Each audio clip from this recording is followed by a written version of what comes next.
Hello, অভিনব চ্যাটার্জির সাথে কথা বলতে পারি কি?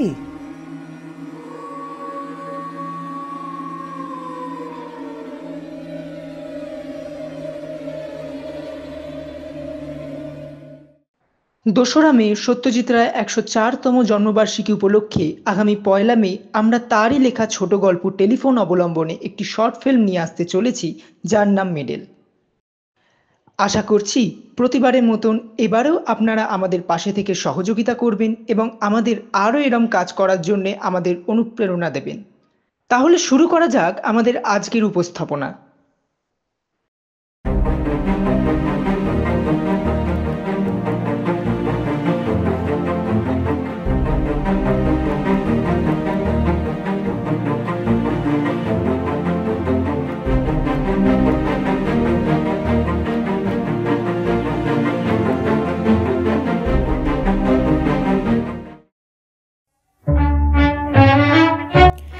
কোয়েটসো ফিল্মসে আপনাদের সকলকে স্বাগত। দেশ বিদেশের নানান লেখকদের রোমাঞ্চকর কিছু কাহিনী দিয়ে সাজানো আমাদের এই বিশেষ নিবেদন রাইটার্স চয়েস। আজকের রাইটার্স চয়েসে শুনবেন সত্যজিৎ রায়ের ২। সত্যজিৎ রায়ের জন্ম ২রা মে ১৯২১ সালে। তিনি যেমন চলচ্চিত্রের জন্য পেয়েছেন অনারি অস্কার, তেমনি আমাদের উপহার দিয়ে গেছেন ফেলুদা, প্রফেসর শঙ্কু, তারিণী খুড়োর মতো কিছু চরিত্র এবং তার সাথে সাথে অজস্র ছোট গল্প ও উপন্যাস। ২৩শে এপ্রিল ১৯৯২ সালে তিনি পরলোক গমন করেন। আজকের পর্বের প্রথম গল্প অনাথ বাবুর ভয়। গল্প পাঠে সৌপ্তিক দে, সূত্রধর আমি সৈমি ব্যানার্জি। শুরু হচ্ছে অনাথ বাবুর ভয়।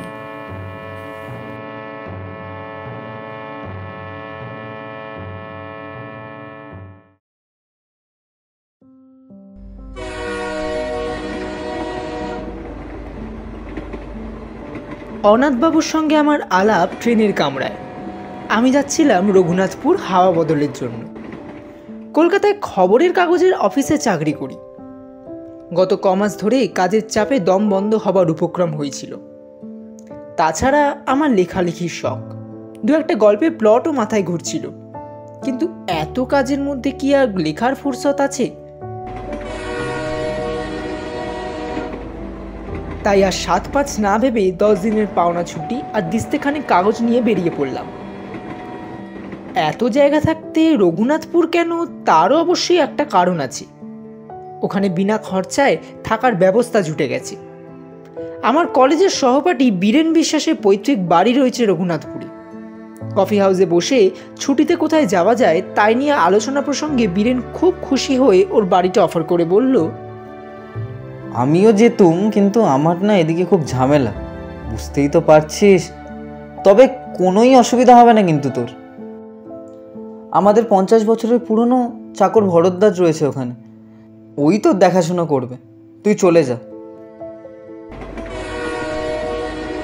গাড়িতে যাত্রী ছিল অনেক। আমার বেঞ্চিতে আমারই পাশে বসেছিলেন অনাথ বন্ধু মিত্র। বেটেখাটো মানুষটি বছর ৫০ আন্দাজ বয়স, মাঝখানে টেরিকাটা পাকা চুল, চোখের চাহনি তীক্ষ্ণ, আর ঠোঁটের কোণে এমন একটা ভাব যেন মনের আনাচে কানাচে সদাই কোনো মজার চিন্তা ভাবনা ঘোরাফেরা করছে। পোশাক আশাকের ব্যাপারেও একটা বিশেষত্ব লক্ষ্য করলাম। ভদ্রলোককে হঠাৎ দেখলে মনে হবে তিনি যেন ৫০ বছরের পুরনো কোনো নাটকের চরিত্রে অভিনয় করার জন্য সেজেগুজে তৈরি হয়ে এসেছেন। ওরকম কোট, ও ধরনের শার্টের কলার, ওই চশমা, আর বিশেষ করে ওই বুট জুতো, এসব আর আজকালকার দিনে কেউ পরে না। অনাথবাবুর সঙ্গে আলাপ করে জানলাম তিনিও রঘুনাথপুর যাচ্ছেন। কারণ জিজ্ঞেস করাতে ভদ্রলোক কেমন যেন অন্যমনস্ক হয়ে পড়লেন। কিংবা এও হতে পারে যে ট্রেনের শব্দে তিনি আমার প্রশ্ন শুনতে পাননি।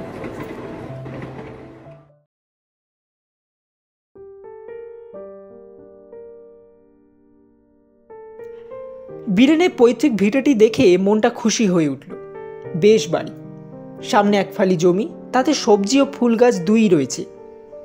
কাছাকাছির মধ্যে অন্য কোনো বাড়িও নেই, কাজেই পড়শির উৎপাত থেকেও রক্ষা। আমি আমার থাকার জন্য ভরদ্বাজের আপত্তি সত্ত্বেও ছাদের চিলেকোঠাটিই বেছে নিলাম। আলো, বাতাস ও নির্জনতা তিনটেই অপর্যাপ্ত পাওয়া যাবে ওখানে।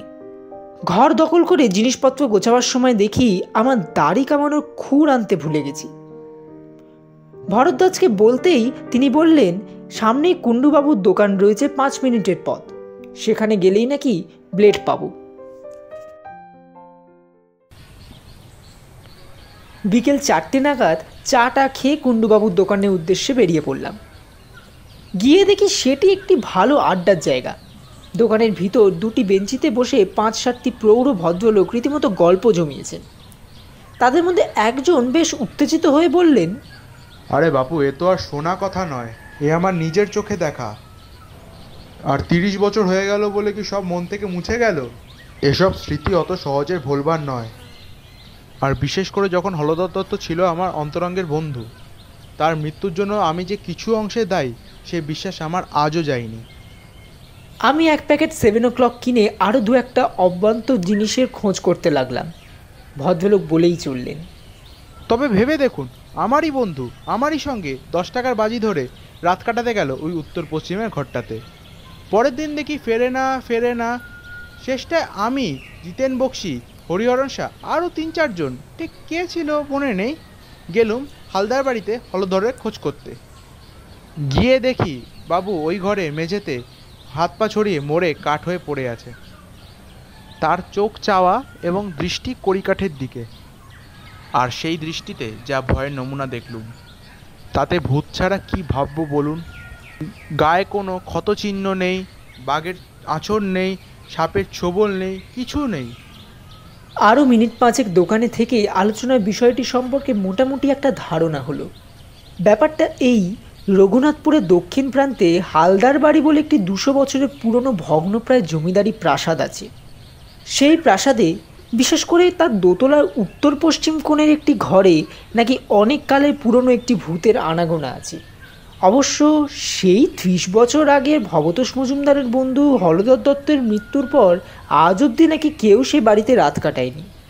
কিন্তু তাও রঘুনাথপুরের বাসিন্দারা ভূতের অস্তিত্ব মনে প্রাণে বিশ্বাস করে বেশ একটা রোমাঞ্চ অনুভব করে। আর বিশ্বাস করার কারণও আছে যথেষ্ট। একে তো হলধর দত্তের রহস্যজনক মৃত্যু, তার উপর এমনিতেই হালদার বংশের ইতিহাসে নাকি খুন খারাপি, আত্মহত্যা ইত্যাদি অনেক নজির পাওয়া যায়। মনে মনে হালদার বাড়ি সম্পর্কে খানিকটা কৌতূহল নিয়ে দোকানের বাইরে এসেই দেখি আমার ট্রেনের আলাপি অনাথ বন্ধু মিত্রমশাই হাসি হাসি মুখে করে দাঁড়িয়ে আছেন। আমায় দেখে বললেন, শুনছিলেন ওদের কথাবার্তা? বললাম, হ্যাঁ কিছুটা। বিশ্বাস হয়? কি ভূত? হ্যাঁ। ব্যাপার কি জানেন, ভূতের বাড়ির কথা তো অনেক শুনলাম, কিন্তু সেসব বাড়িতে থেকে নিজের চোখে ভূত দেখেছে এমন লোক তো কই আজ অবধি একটিও মিট করলাম না। অনাথবাবু একটু হেসে বললেন, একবার দেখে আসবেন নাকি? কি? ওই বাড়িটা দেখে আসবো মানে? বাইরে থেকে আর কি, ওই বেশি দূরে তো নয়, বড়জোর মাইল খানেক হবে। এই রাস্তা দিয়ে সোজা গিয়ে জোড়া শিবের মন্দির আছে, মন্দির ছাড়িয়ে ডানাতি রাস্তায় পোয়াটাক পথ। ভদ্রলোককে বেশ ইন্টারেস্টিং লাগছিল। আর তাছাড়া এত তাড়াতাড়ি বাড়ি ফিরে গিয়ে কী বা করব, তাই চললাম তার সঙ্গে। হালদারদের বাড়িটা দূর থেকে দেখা যায় না, কারণ বাড়ির চারপাশে বড় বড় গাছের জঙ্গল। তবে বাড়ির গেটের মাথাটি দেখা যেতে থাকে পৌঁছানোর প্রায় 10 মিনিট আগে থেকেই। বিরাট ফটক, মাথার উপর ভগ্নপ্রায় নবদখানা। ফটকের ভিতরে দিয়ে বেশ খানিক দূর রাস্তা গিয়ে তবে সদর দালান। 2-3টে মূর্তি আর ফোয়ারার ভগ্নবেশ দেখে বুঝলাম যে বাড়ি আর ফটকে মাঝখানে এই জায়গাটা বাগান ছিল। বাড়িটি অদ্ভুত, কারুকার্যের কোনো বাহার নেই তার কোনো জায়গায়। কেমন যেন একটা বেঢপ চৌকো চৌকো ভাব। বিকেলের পড়ন্ত রোদ এসে পড়েছে তার শ্যাওলাবৃত দেয়ালে। মিনিট খানিক চেয়ে থাকার পর অনাথবাবু বললেন, আমি যতদূর জানি রোদ থাকতে ভূত বেরোয় না। তারপর আমার দিকে চেয়ে চোখ টিপে বললেন, একবার চট করে সেই ঘরটা দেখে এলে হতো না? কোন ঘর? সেই উত্তর পশ্চিমের ঘর? মানে যে ঘরে? হ্যাঁ, যে ঘরে হলধর দত্তের মৃত্যু হয়েছিল। ভদ্রলোকের এসব ব্যাপারে দেখছি একটু বাড়াবাড়ি রকমের আগ্রহ। অনাথবাবু বোধহয় আমার মনের ভাবটা আঁচ করতে পেরেই বললেন, খুব আশ্চর্য লাগছে না? আসলে ব্যাপারটা কি জানেন? আপনাকে বলতে দ্বিধা নেই আমার। রঘুনাথপুর আসার একমাত্র কারণ হলো ওই বাড়িটা। বটে? আগে হ্যাঁ, ওটা যে ভূতের বাড়ি। আমি কলকাতায় থাকতে সেই খবরটা পেয়ে এখানে ভূতটাকে দেখবো বলে এখানে এসেছি। আপনি সেদিন ট্রেনে আমার আসার কারণটা জানতে চেয়েছিলেন। আমি উত্তর না দিয়ে অভদ্রতা করলাম বটে, কিন্তু মনে মনে ভেবেছিলাম উপযুক্ত সময় এলে, অর্থাৎ আপনি কিরকম লোক সেটা আর একটু জেনে নিয়ে ওই আসল কারণটা নিজে থেকেই বলবো। কিন্তু তাই বলে ভূতের পেছনে ধাওয়া করে একবারে কলকাতা ছেড়ে? বলছি ব্যস্ত হবেন না। আমার কাজটা সম্বন্ধে তো এখনো বলাই হয়নি আপনাকে। আসলে আমি ভূত সম্পর্কে একজন বিশেষজ্ঞ। আজ 25 বছর ধরে এ ব্যাপারে বিস্তর রিসার্চ করছি। শুধু ভূত কেন, ভূত, প্রেত, পিশাচ, ডাকিনী, যোগিনী, ভ্যাম্পায়ার, ওয়্যারউলফ, বুডুইজম ইত্যাদি যা কিছু আছে তার সম্বন্ধে বইয়ে যা লেখা আছে তা সব পড়ে ফেলেছি। 7টা ভাষা শিখতে হয়েছে এই সব বই পড়ার জন্য। পরলোকত্ব নিয়ে লন্ডনের প্রফেসরে নর্টনের সঙ্গে আজ 3 বছর ধরে লেখালেখি করছি। আমার লেখা প্রবন্ধ বিলেতে সব নাম করা কাগজে বেরিয়েছে। আপনার কাছে বড়াই করে কি লাভ? তবে এইটুকু বলতে পারি যে এ দেশে ব্যাপারে আমার চেয়ে বেশি জ্ঞানী লোক বোধহয় আর নেই। ভদ্রলোকের কথা শুনে তিনি যে মিথ্যে বলছেন বা বাড়িয়ে বলছেন এটা আমার একবারও মনে হয় না, বরং তার সম্বন্ধে খুব সহজেই একটা বিশ্বাস ও শ্রদ্ধার ভাব জেগে উঠল। অনাথবাবু একটুক্ষণ চুপ করে থেকে বললেন, ভারতবর্ষের অন্তত 300 ভূতের বাড়িতে আমি রাত কাটিয়েছি। বলেন কি? হ্যাঁ, আর যেসব কিরকম জায়গায় জানেন? এই ধরুন জব্বলপুর, কার্শিয়াং, চেরাপুঞ্জি, কাঁথি, কাটোয়া, যোধপুর, আজিমগঞ্জ, হাজারিবাগ, সিউড়ি, বারাসাত, আর কত চাই। 56টা ডাক বাংলো আর কম করে 30টা নীলকুঠিতে আমি রাত্রি যাপন করেছি। এছাড়া কলকাতা এবং তার কাছাকাছির মধ্যে অন্তত 50খানা বাড়ি তো আছে। কিন্তু অনাথবাবু থেমে গেলেন, তারপর ধীরে ধীরে মাথা নেড়ে বললেন, ভূত আমায় ফাঁকি দিয়েছে।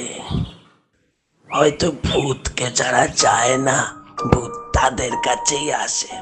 আমি বারবার হতাশ হয়েছি। মাদ্রাজে ত্রিচিনপল্লীতে 10 বছর পুরনো একটা সাহেবদের পরিত্যক্ত ক্লাব বাড়িতে ভূত একবার কাছাকাছি এসেছিল। কি রকম জানেন? অন্ধকার ঘর, এক ফোঁটা বাতাস নেই। যতবারই মোমবাতি ধরাবো বলে দেশলাই জ্বালাচ্ছি ততবারই কে যেন ফু দিয়ে নিভিয়ে দিচ্ছে। শেষটায় 13টা কাঠি নষ্ট করার পর বাতি জ্বলল। একবার কলকাতার জামা পুকুরের এক হানা বাড়িতে একটা ইন্টারেস্টিং অভিজ্ঞতা হয়েছিল। আমার মাথায় তো এত চুল দেখছেন, অথচ ওই বাড়ির একটা অন্ধকার ঘরে ভূতের অপেক্ষায় বসে থাকতে থাকতে মাঝরাত 3 নাগাদ হঠাৎ ব্রহ্মতালুর কাজটায় একটা মশার কামড় খেলাম। কি ব্যাপার? অন্ধকারে ভয়ে ভয়ে মাথায় হাত দিয়ে দেখি একটি চুলও নেই। একেবারে মসৃণ মাথা জোড়া টাক। এ কি আমারই মাথা না অন্য কারোর মাথায় হাত দিয়ে নিজের মাথা বলে মনে করছি? কিন্তু মশার কামড়টা তো আমি খেলাম। টর্চটা জেলে আয়নায় দেখি টাকের কোনো চিহ্ন মাত্র নেই। আমার যে চুল সে চুলই রয়েছে আমার মাথায়। ব্যাস, এই দুটি ছাড়া আর কোনো ভূতুর অভিজ্ঞতা এত চেষ্টা সত্ত্বেও আমার হয়নি। তাই ভূত দেখার আশা একরকম ছেড়েই দিয়েছিলাম। এমন সময় একটা পুরনো বাঁধানো প্রবাসীতে রঘুনাথপুরের এই বাড়িটার একটা উল্লেখ পেলাম। তাই ঠিক করলাম একটা শেষ চেষ্টা দিয়ে আসবো। অনাথবাবুর কথা শুনতে শুনতে কখন যে বাড়ির সদর দরজায় এসে পড়েছি সে খেয়াল ছিল না। ভদ্রলোক তার ট্যাঙ্ক ঘড়িটা দেখে বললেন, আজ 5:31 সূর্যাস্ত, এখন 5:15। চলুন, রোদ থাকতে থাকতে একবার ঘরটা দেখে আসি। ভূতের নেশাটা বোধহয় সংক্রামক, কারণ আমি অনাথবাবুর প্রস্তাবে কোনো আপত্তি করলাম না। বরঞ্চ বাড়ির ভিতরটা আর বিশেষ করে দোতলার ওই ঘরটা দেখার জন্য বেশ একটা আগ্রহ হচ্ছিল। সদর দরজা দিয়ে ঢুকে দেখি বিরাট উঠোন ও নাট মন্দির। 100-150 বছরের কত উৎসব, কত অনুষ্ঠান, কত পুজো পার্বণ, যাত্রা, কত কথা এইখানে রয়েছে তার কোনো চিহ্ন আজ নেই। উঠোনের 3 দিকে বারান্দা। আমাদের ডাইনে বারান্দায় যে অংশ, তাতে একটি ভাঙা পালকি পড়ে আছে এবং পালকিটি ছাড়িয়ে হাত 10 গিয়েই দোতলায় যাওয়ার সিঁড়ি।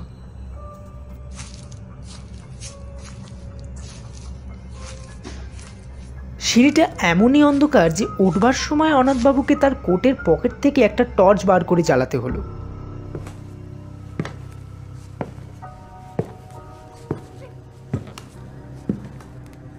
প্রায় অদৃশ্য মাকড়সার জালের বুহ ভেদ করে কোনো রকমে দোতলায় পৌঁছানো গেল।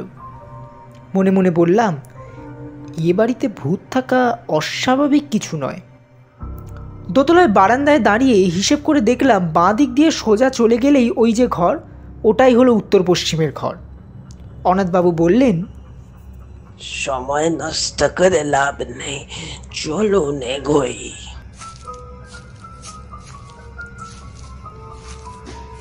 এখানে বলে রাখি, বারান্দায় কেবল একটিই জিনিস ছিল, সেটি একটি ঘড়ি, যাকে বলে গ্র্যান্ডফাদার ক্লক। কিন্তু তার অবস্থা খুবই শোচনীয়। কাঁচ নেই, বড় কাঁটাটিও উধাও, পেন্ডুলামটি ভেঙে কাত হয়ে পড়ে আছে। উত্তর পশ্চিমের ঘরের দরজাটি ভেজানো ছিল। অনাথবাবু যখন তার ডান হাতের তর্জনী দিয়ে সন্তর্পণে ঠেলে দরজাটি খুললেন,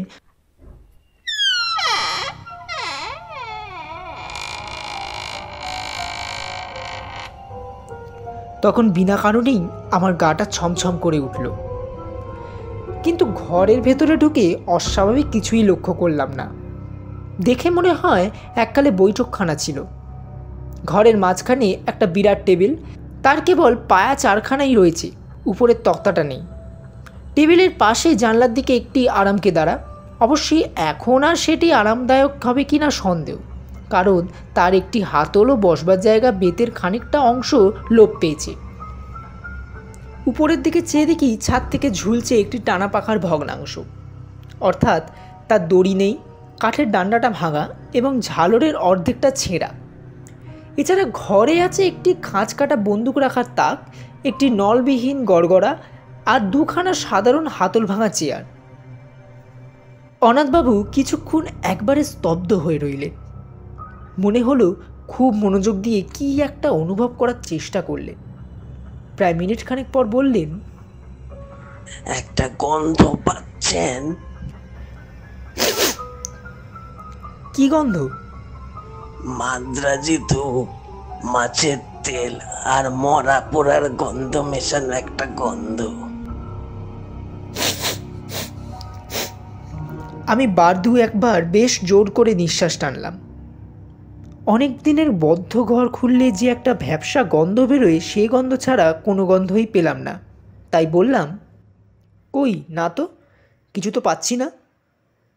অনাথবাবু আরও একটুক্ষণ চুপ করে থেকে হঠাৎ বাঁ হাতের তেলোতে ডান হাত দিয়ে একটা ঘুষি মেরে বললেন,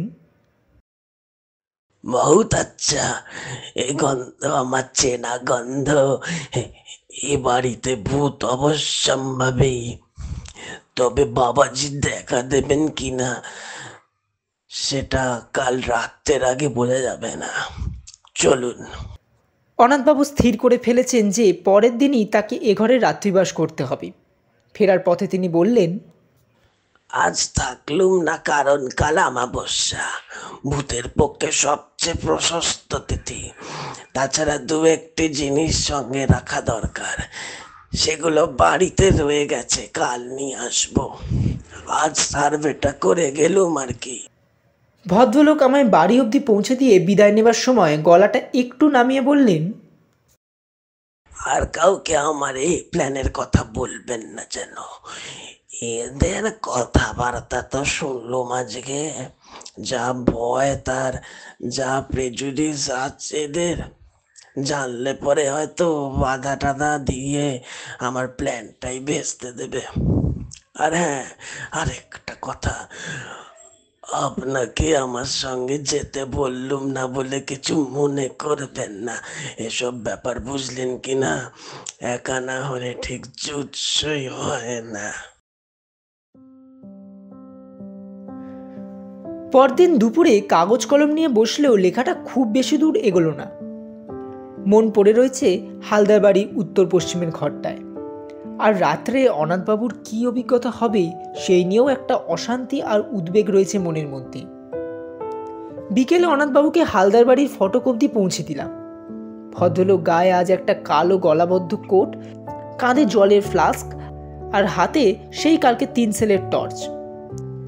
ফটক দিয়ে ঢোকবার আগে কোটের 2 পকেটে 2 হাত ঢুকিয়ে 2টো বোতল বার করে আমায় দেখিয়ে বললেন, এই দেখুন, মাটিতে রয়েছে আমার নিজের ফর্মুলার তৈরি তেল। শরীরের অনাবৃত অংশে মেখে নিলে আর মশা কামড়াবে না। আর এই তৃতীয়টিতে হলো কার্বলিক অ্যাসিড, ঘরের আশেপাশে ছড়িয়ে দিলে সাপের উৎপাত থেকে নিশ্চিন্ত। এই বলে বোতল 2টো পকেটে পুরে টর্চটা মাথায় ঠেকিয়ে আমায় একটা সেলাম ঠুকে ভদ্রলোক বুট জুতো খটখটিয়ে হালদার বাড়ির দিকে চলে গেলেন। রাত্রে কিছুতেই ভালো ঘুম হলো না। ভোর হতে না হতে ভরদ্বাজকে বললাম আমার থার্মস ফ্লাস্কে 2জনের মতো চা ভরে দিতে। চা এলে পরে ফ্লাস্কটি নিয়ে আবার হালদার বাড়ির উদ্দেশ্যে রওনা দিলাম। হালদার বাড়ির ফটকের কাছে পৌঁছে দেখি চারিদিকে কোনো সাড়া শব্দ নেই। অনাথবাবু, অনাথবাবু! ও মশাই, এই যে এইদিকে। এবার দেখতে পেলাম অনাথবাবুকে প্রাসাদের পূব দিকে জঙ্গলের ভিতর থেকে বেরিয়ে আমার দিকে হেঁটে আসছে। তাকে দেখে মোটেই মনে হয় না যে রাত্রে তার কোনো ভয়াবহ বা অস্বাভাবিক অভিজ্ঞতা হয়েছে। ফস করে রাত্রের কথাটা জিজ্ঞেস করতে কেমন বাঁধো বাঁধো ঠেকল। আমি বললাম, চা এনেছি, এখানেই খাবেন নাকি বাড়ি যাবেন? চলুন না, ওই ফোয়ারার পাশটায় বসে খাওয়া যাক।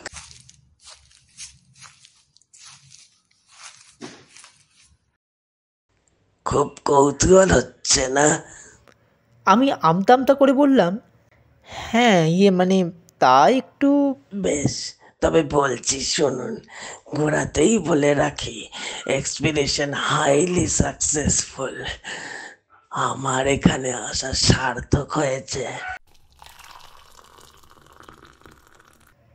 অনাথবাবু 1 মগ চা শেষ করে 2য় মগ ঢেলে তার কথা শুরু করলেন।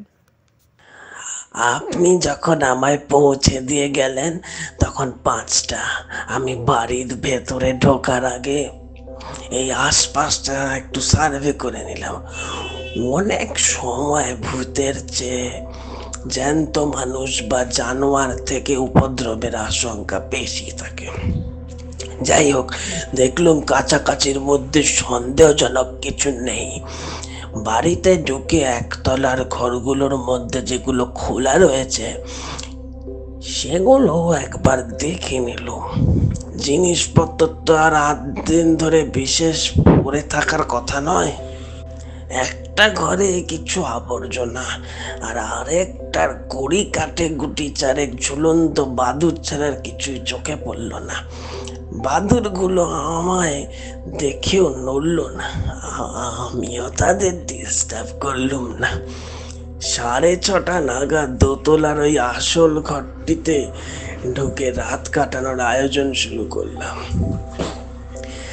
একটা ঝাড়ু এনেছিল, তাই দিয়ে প্রথম আরাম কেদারাটিতে ঝেড়ে পচে সাফ করলুম। কদিনের ধুলো জমেছিল তাতে কে জানে। ঘরের মধ্যে একটা গুমোট ভাব ছিল, তাই জানালাটা খুলে দিলুম। ভূত বাবাজি যদি শ্বশুরিরে আসতে চান, তাই বারান্দার দরজাটাও খোলা রাখলো। তারপর টর্চ ও ফ্লাক্সটা মেঝেতে রেখে ওই বেত ছেঁড়া আরাম কেদারাটাতেই শুয়ে পড়ল। আশ্বস্তি হচ্ছিল বেশ, কিন্তু এর চেয়েও আরো অনেক বেয়ারা অবস্থায় বহুবার রাত কাটিয়েছি, তাই কিছু মাইন্ড করলুম না। আশ্বিন মাস, 5:30টায় সূর্য ডুবেছে। দেখতে দেখতে অন্ধকারটা বেশ জমাট বেঁধে উঠল, আর সেই সঙ্গে সেই গন্ধটাও ক্রমশ স্পষ্ট হয়ে উঠল।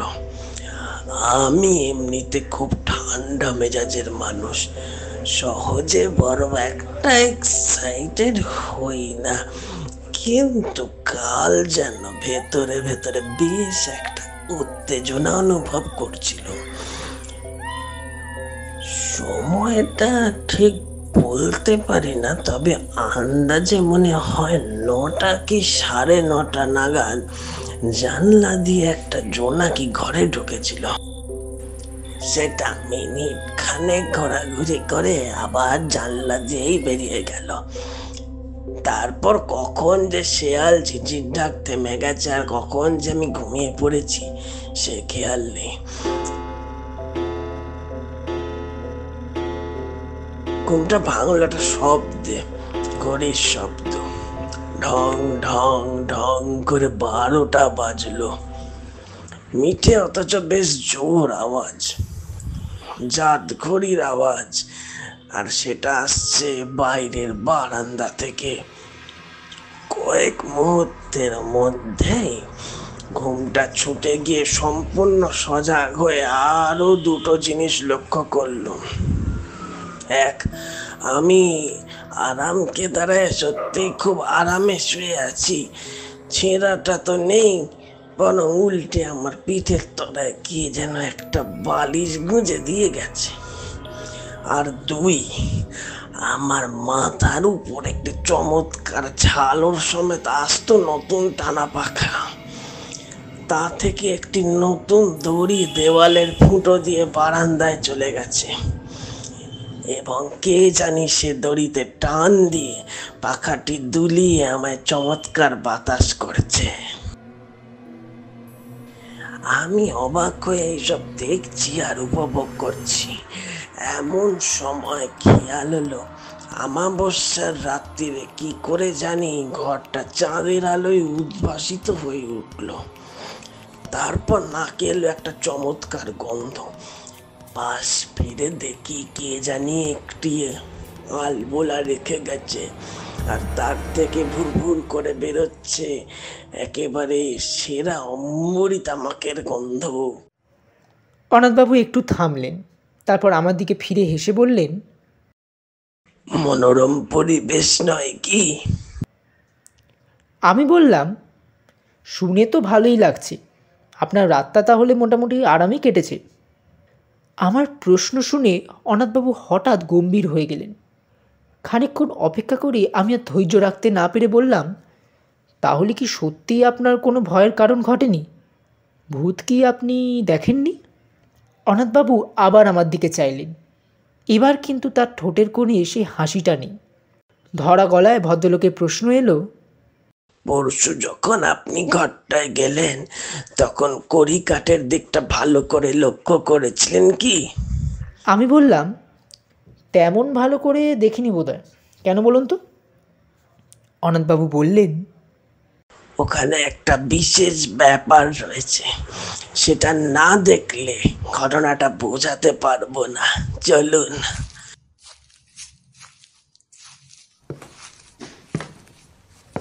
অন্ধকার সিঁড়ি দিয়ে উঠতে উঠতে অনাথবাবু কেবল একটিই কথা বললেন, আমার আর ভূতের পেছনে ধাওয়া করতে হবে না সতীশ বাবু, কোনোদিনও না। সেসব মিটে গেছে।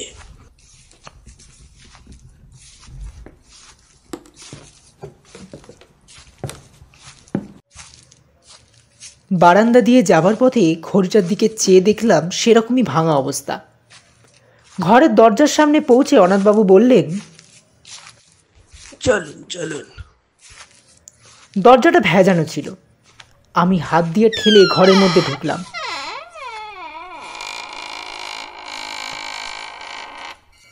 তারপর 2 পা এগিয়ে মেঝের দিকে চোখ পড়তেই আমার সমস্ত শরীরে একটা বিস্ময় ও আতঙ্কের শিহরণ খেলে গেল। বুট জুতো পরা ও কে পড়ে আছে মেঝেতে? আর বারান্দা থেকে কার অট্টহাসি হালদার বাড়ির আনাচে কানাচে প্রতিধ্বনিত হয়ে আমার রক্ত জল করে আমার জ্ঞান বুদ্ধির চিন্তা সব লোপ পাইয়ে দিচ্ছে। তাহলে কি আর কিছু মনে নেই আমার।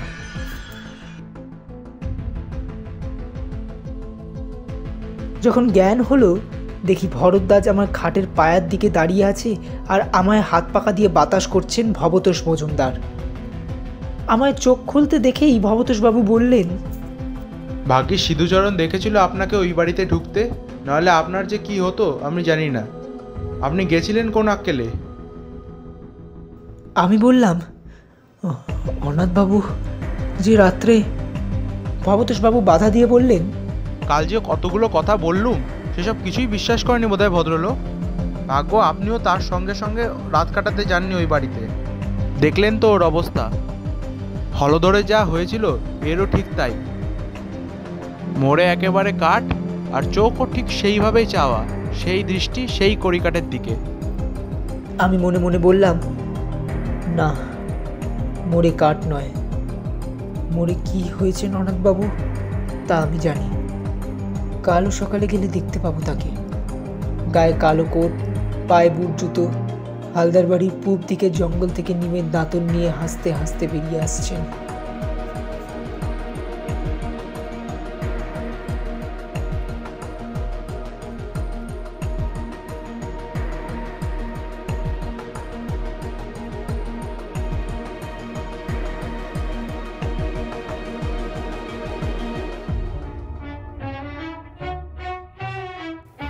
কোয়েটসেল ফিল্মস রাইটার্স চয়েসে আজ শুনছিলেন সত্যজিৎ রায়ের লেখা 2টি ছোট গল্প।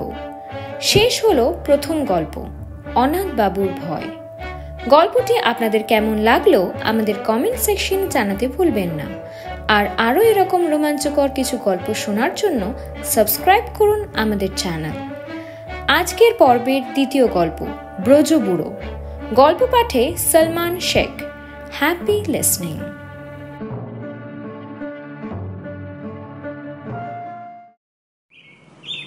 শঙ্কর চৌধুরী আধখানা হাতের রুটিটি ছিঁড়ে ডালে চুবিয়ে মুখে পুড়ে একবার পাশে বসা ছেলের দিকে চেয়ে নিলেন।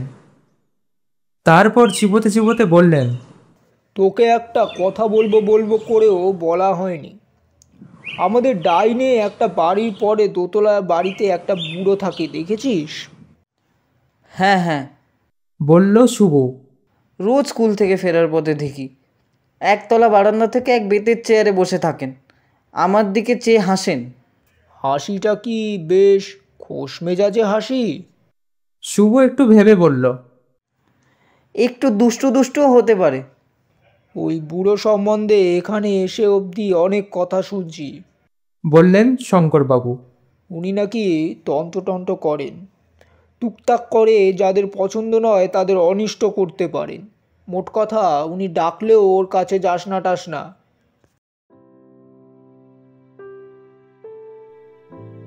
শুভর ভালো নাম সুবীর, বয়স 12। 3 মাস হলো সুবীরেরা কলকাতা থেকে এই শহরে এসেছে। এইখানকারই এক কলেজে শঙ্কর চৌধুরী ইংরেজির প্রফেসরের চাকরি পেয়েছেন। সুবীর কলকাতার স্কুল ছেড়ে এখানে সেন্ট থমাসে ভর্তি হয়েছে। সবাই বলে এই জায়গাটা স্বাস্থ্যকর।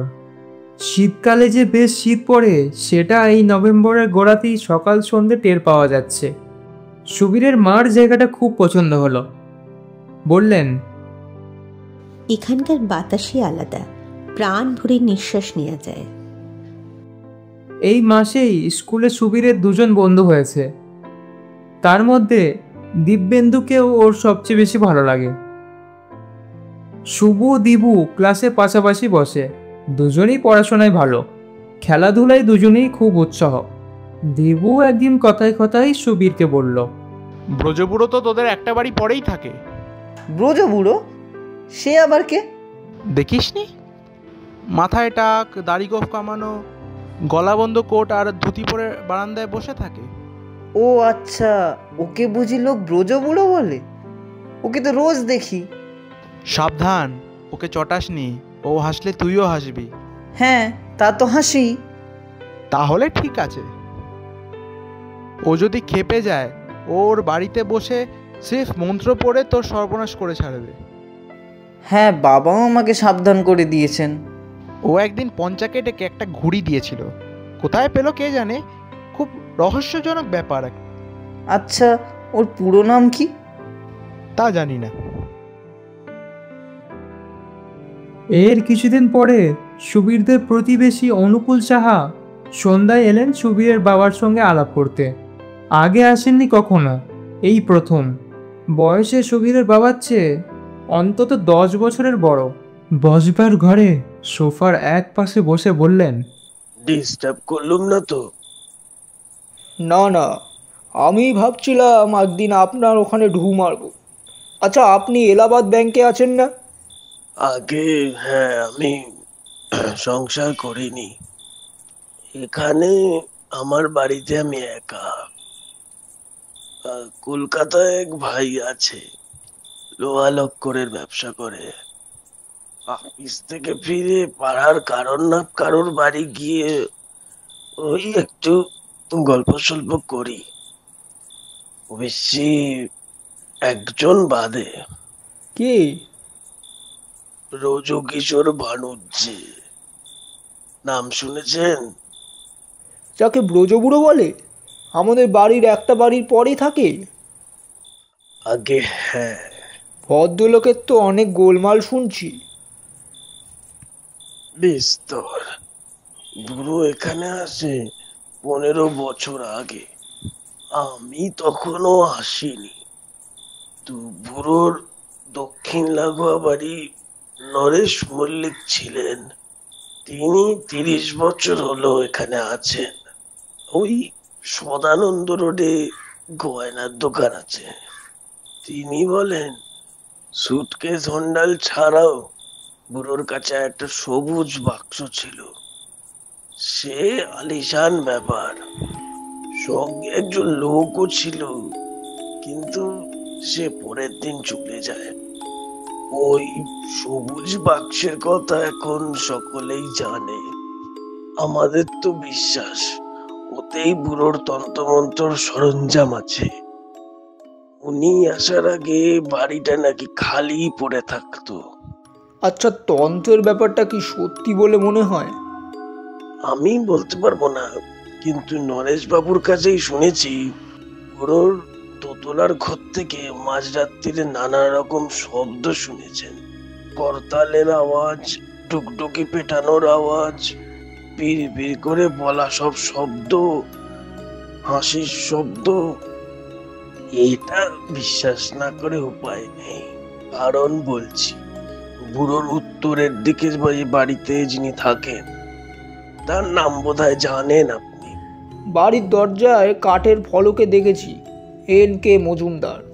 হ্যাঁ, নিশিকান্ত মজুমদার ইন্স্যুরেন্স অফিসে চাকরি করেন। ইনিও মাঝরাত্রিরে ওই সব শোনেন। এমনকি একদিন জানলায় একটা বিভৎস মুখও দেখলেন। মজুমদার মশাই সোজা গিয়ে বুড়োকে বলেন যে এইভাবে প্রতিবেশীর শান্তিভঙ্গ করলে তিনি কিন্তু পুলিশে খবর করবেন। এটা বিকেল বেলা। বুড়ো তখন বারান্দায় বসে। তার শাসিয়ে ফল কি হলো? সেই তো বলছি, গোলমাল তো বন্ধ হলোই না। মাঝখান থেকে নিশিকান্ত বাবু ব্যারাম্বা দিয়ে বসলেন। হাই ফিভার 106 ডিগ্রি পর্যন্ত উঠেছিল। ডাক্তার বললেন ভাইরাস ইনফেকশন। 7 দিনে সে জ্বর ছাড়লো। নিশিকান্ত বাবুর দৃঢ় বিশ্বাস যে বুড়ো তুক করেছিলেন।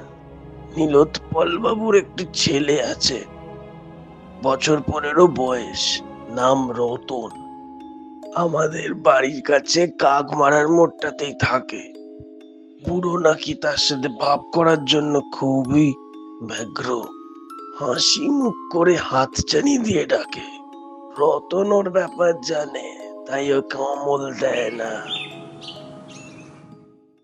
সুবীরকে তার বাবা বারণ করেছেন, কিন্তু দিব্যেন্দুকে তো কেউ বারণ করেননি। দিব্যেন্দুর বাবা এইসব তন্ত্রমন্ত্র টুকটাক বিশ্বাস করেন না। একটা নিরীহ বুড়োকে উদ্দেশ্য করে মিথ্যে গালমন্দ করা হচ্ছে। ওকে দেখলেই বোঝা যায় ওর মধ্যে কোনো গন্ডগোল নেই।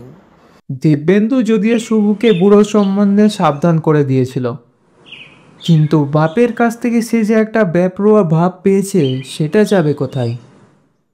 সে একদিন শুভকে বলল, আজ তোর সঙ্গে ফিরবো, তোর বাড়িও যাওয়া হবে, আর বুড়ো কি করে তাও দেখা যাবে।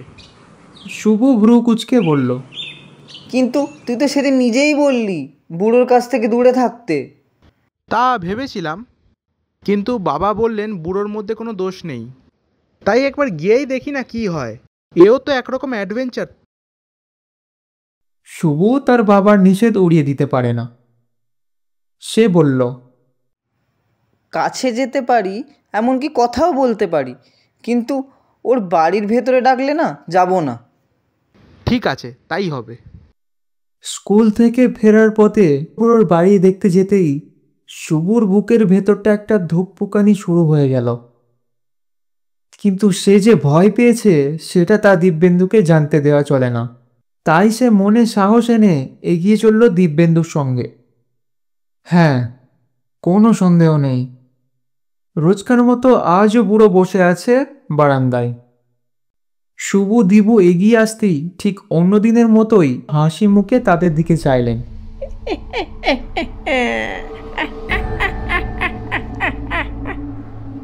আজ বুড়োর হাসির মধ্যে সত্যি একটা শয়তানি ভার লক্ষ্য করল। দিব্যেন্দু বুড়োর সামনে থেমে পরিষ্কার গলায় জিজ্ঞাসা করল, হাসছেন কেন, কিছু বলুন। হ্যাঁ বলবো তো, আমি ডাকলে তোমরা আসো না কেন? আমাকে কোনোদিন ডাকেনি, আর ডাকলেই বা যাবো কেন? ওরকম যাত্রার ডাকে আমি যাই না। শুভ মনে মনে ভাবল, বাপরে, দিবুর কি সাহস। আবার দিবুই কথা বলল, আপনার সবুজ বাক্সে কি আছে? কেন বলবো? বুড়ো মাথা দুলিয়ে দুলিয়ে মুচকি হেসে বলল, আমার সঙ্গে আমার বাড়ির দোতলা গেলেই জানতে পারবে। আরেকদিন যাবো। হ্যাঁ, আজকে না বাড়িতে অনেক কাজ আছে। দুজনে চলে এলো পিছন দিকে না তাকিয়ে। দেবু শুভর বাড়িতেই বিকেলের খাওয়া সারল। খেতে খেতেই শুভর বাবা কলেজ থেকে এসে গেলেন। শুভ কোনো কিছু না লুকিয়ে যা যা হয়েছে পুরো ব্যাপারটা বাবাকে বলে দিল। শঙ্করবাবু কিছুক্ষণ গম্ভীর থেকে বলল, একবার যা করেছো এ জিনিস আর যেন করো না। দিব্যেন্দু, তোমাকেও বলছি, এসব ব্যাপারে সাহস দেখানো কোনো কাজের কথা নয়। বুড়োর মধ্যে অনেক গোলমাল। ওর প্রতিবেশীদের কথা তো অবিশ্বাস করা যায় না। কালই নিশিকান্তবাবু আমার বাড়িতে এসেছিলেন। ব্রজ ব্যানার্জি ঘর থেকে মাঝরাত্রে নাকি পিস্তলের আওয়াজ পেয়ে বুড়োর বাড়িতে গিয়ে দরজা ধাক্কা দেন। কেউ দরজাও খোলে না। এর সপ্তাহখানেক পরে এক রবিবার সকালে সুবীরদের বাড়ির সামনে দরজায় টোকা পড়ল। শুভর বাবা খবরের কাগজ পড়ছিলেন। ছেলেকে বললেন, এই দেখ তো কে এলো। শুভ দরজাটা খুলে দেখল খয়েরি স্যুট পরা একজন বেশ ভালো দেখতে ভদ্রলোক। বয়স 30-এর খুব বেশি না। তার পেছনের রাস্তায় একটি ট্যাক্সি দাঁড়িয়ে। এটাও শুভর চোখে পড়েছে। ব্রজকিশোর ব্যানার্জির বাড়িটা কোথায় বলতে পারবেন? ভদ্রলোক প্রশ্ন করলেন শুভর বাবাকে। 74 নম্বর সেটা জানি, কিন্তু এখানে তো দেখছি কোনো বাড়িতেই নম্বর লেখা নেই। শঙ্করবাবু দাঁড়িয়ে উঠে হাত দিয়ে দেখিয়ে বললেন, এইদিকে আমার বাড়ির পরের বাড়িটা। ভদ্রলোক যাবার জন্য ঘুরেছিলেন, কিন্তু শঙ্করবাবুর একটি প্রশ্নে থেমে গেলেন। আপনি কি ওর আত্মীয়? হ্যাঁ, আমি ওর ভাইপো, ওই ছোট ভাইয়ের ছেলে। আসি। ভদ্রলোক চলে গেলেন। শঙ্করবাবু আবার সোফায় বসে পড়লেন। Highly interesting. আমার ধারণা ছিল ব্রজবুড়োর 3 কুলে কেউ নেই। বিকালে শুভুররা চা খাচ্ছে, এমন সময় দরজায় আবার টোকা পড়ল। শুভ খুলে দেখে আবার সেই সকালের ভদ্রলোক। একটু আসতে পারি কি? হ্যাঁ হ্যাঁ, নিশ্চয়ই নিশ্চয়ই, আসুন আসুন। ভদ্রলোক ঘরে ঢুকে এলেন। বসুন বসুন, চা খাবেন? নো থ্যাঙ্কস, এই মাত্র খেয়ে এসেছি, বললেন ভদ্রলোক। ব্রজবাবুকে কেমন দেখলেন?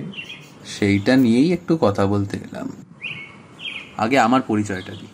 আমার নাম অমিতাভ ব্যানার্জি। আমার পেশা হচ্ছে মনের ব্যারাম চিকিৎসা করা, সাইকিয়াট্রি। কলেজে পড়ার সময় থেকেই শখটা ছিল, বাবা রাজি হয়ে গেলেন।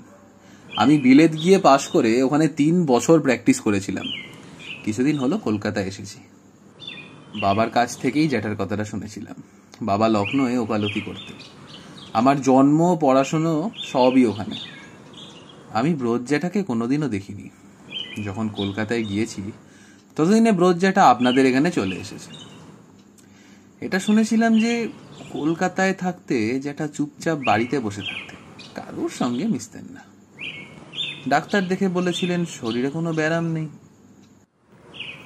তো যে বাড়িতে রয়েছে সেটা কার? ওটা আমার ঠাকুরদা তৈরি করেছিলেন।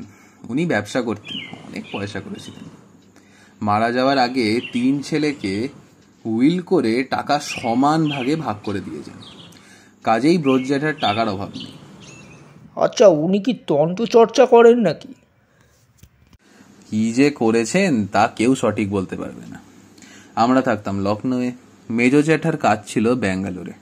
ব্রজ জ্যাঠা কলকাতাতেই থাকতেন, তবে গোটা 3 চাকর ছাড়া দেখবার আর কেউ ছিল না।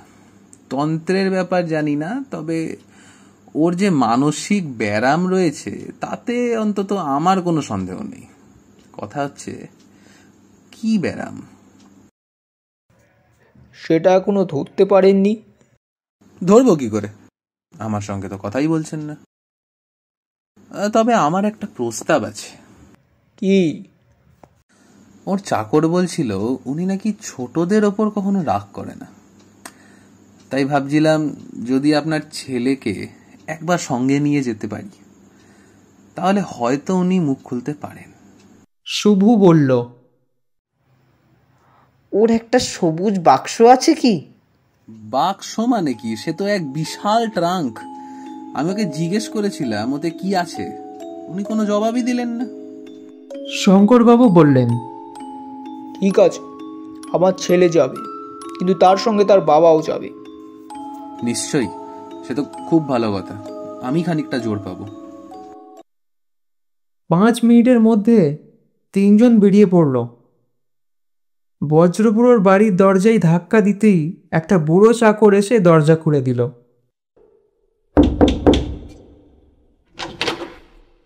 বাবু কোথায়? আগে দোতলার শোবার ঘরে। আজ বাইরে বসবেন না? আগে আপনি আসার পর থেকেই উনি কেমন যেন হয়ে গেছেন। আজ বিকেলেও চা খেলেন না। ঠিক আছে, আমরা ওর সঙ্গে একটু দেখা করব। আসুন মিস্টার।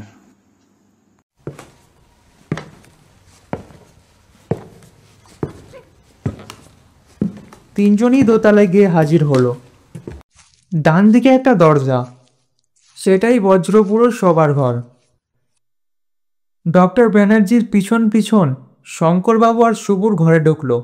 বুড়ো বালিশ পিঠে দিয়ে খাটে শোয়া। শুভুকে দেখেই তার মুখে হাসি ফুটে উঠে সঙ্গে সঙ্গে মিলিয়ে গেল। তোমার সঙ্গে আবার এরা কেন?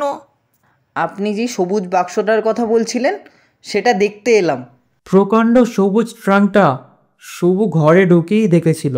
খাটের উল্টো দিকে দেওয়ালের সামনে রাখা রয়েছে, বোঝাই যায় আদিমকালের ট্রাঙ্ক। নিশ্চয়ই দেখাবো, কিন্তু এখন না, এরা ঘর থেকে বেরোলে দেখাবো। ডক্টর ব্যানার্জি শঙ্করবাবুকে বললেন, চলুন মিস্টার চৌধুরী, আমরা পাশের ঘরে যাই। দুজন বেরিয়ে যেতে বুড়োর মুখে আবার হাসি ফুটল। শুভুর বুকের ভেতর আবার ধুকপুকানি। বজ্রপুরু খাট থেকে নেমে টেক থেকে একটি চাবি বার করে ট্রাঙ্কটা খুলে ডালাটা ওপরে তুলে দিলেন। এই দেখো, এই যে খেলনা ভর্তি, রেলগাড়ি, বন্দুক, রাক্ষসের মুখোশ, মেকানো, লুটো, করতাল বাজানো সং, খেলনা ড্রাম, খেলনা গ্রানোফোন, তাছাড়া আর কত যে খেলা যেসব শুভু কোনোদিনও চোখেই দেখেনি। এগুলো কার? শুভু ঢোক গিলে জিজ্ঞাসা করলো। বজ্রপুরো দুহাত মাথার উপর তুলে তুড়ি বাজিয়ে গা দুলিয়ে দুলিয়ে গান করছিলেন। আমি বাম খেলে তিলক সিং, তাই নাচি তিরিং তিরিং। এবার গান বন্ধ করে নিজের বুকে চাপড় মেরে চেঁচিয়ে উঠলেন, আমার। শুভু বুঝলো এই খেলার বন্দুকের আওয়াজ শুনেই পাশের বাড়ির লোক ভেবেছে পিস্তল। ওই মুখোশ পরে বুড়ো জানলায় দাঁড়াতেই ভেবেছিল রাক্ষস।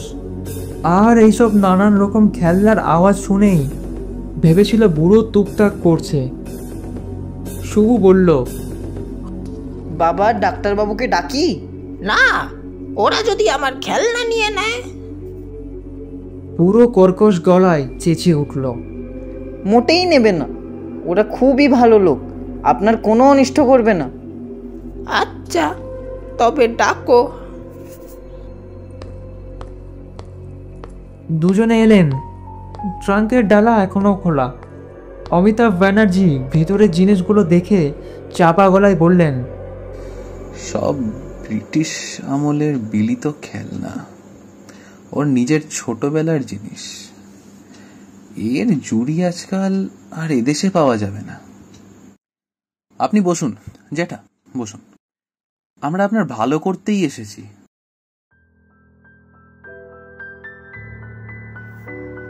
যে ভালো রয়েছে তাকে আবার ভালো করবে কি? কড়া সুরে জিজ্ঞাসা করলেন বজ্রপুরো। ঠিক বলেছেন, আমিই ভুল বলেছিলাম। আপনার কোনো চিন্তা নেই, আমি কালকেই চলে যাব। যাবে বই কি, নিশ্চয়ই যাবে। অমিতাভ ব্যানার্জির সঙ্গে শুভর আর শঙ্করবাবু নিচে নেমে এলেন। এও একরকম মনের ব্যারাম, শরীরে বার্ধক্যের পুরো ছাপ, কিন্তু মন সেই বালক অবস্থায় পড়ে আর বাড়েনি। বড়দের তাই সহ্য করতে পারেন না। নিজের বয়সের সাথী খোঁজেন, অথচ কোনো ছেলে ওর কাছে যাবে না। কি করুন অবস্থা ভেবে দেখুন তো। আপনি সত্যিকাল চলে যাবেন? শঙ্করবাবু জিজ্ঞাসা করলেন। হ্যাঁ, আমি গেলে উনি ভালো থাকবেন। তাছাড়া এই ব্যারামের চিকিৎসা বলে তো কিছু নেই। শঙ্করবাবু ছেলের পিঠে হাত রেখে বললেন, তুই মাঝে মাঝে ব্রজ বুড়োকে সঙ্গ দিস, তোর বন্ধুদেরও বলিস। শুভরা অমিতাভ বাবুর কাছ থেকে বিদায় নিয়ে বাড়ি ফেরার উদ্যোগ করল। দোতলার ঘর থেকে তখন করতালের সঙ্গে সঙ্গে শোনা যাচ্ছে,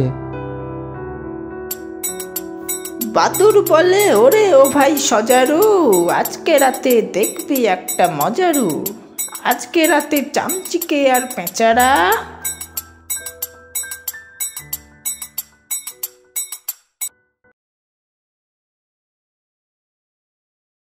শুনছিলেন সত্যজিৎ রায়ের লেখা দুটি ছোট গল্প, অনাথ বাবুর ভয় ও ব্রজবুড়ো।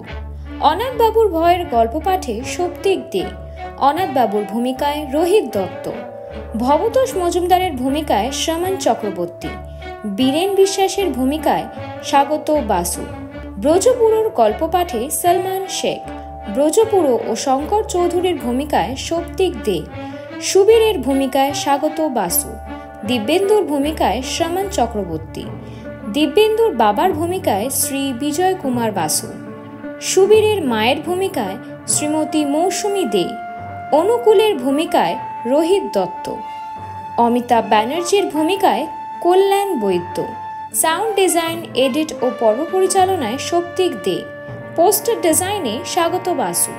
আমরা আরও একটি রোমাঞ্চকর গল্প নিয়ে ফিরে আসব খুব শীঘ্রই। অসংখ্য ধন্যবাদ আমাদের সাথে থাকার জন্য।